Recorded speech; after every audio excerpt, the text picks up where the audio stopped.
In today's video, let me teach you on how to fix iPhone notifications not working. First, let's open the Settings app on your iPhone and go to Notifications. Next, check if the notification is enabled or check the apps if the Allow notification is turned on or not. After doing that and you're still having the issue, then check if the Do Not Disturb is turned on. Open the Control Center by swiping down on the upper right part and turn off the Do Not Disturb.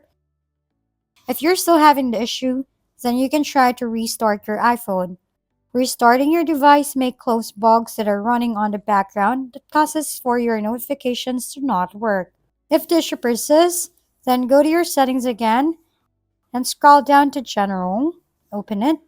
Next, scroll down and tap Transfer or Reset iPhone. Select Reset button and then choose Reset All Settings in the pop-up. Enter your password and then confirm your action to reset all settings. Lastly, you can check software update and see if you aren't using the latest version of iOS yet. By updating your iPhone, it can fix bugs and other issues.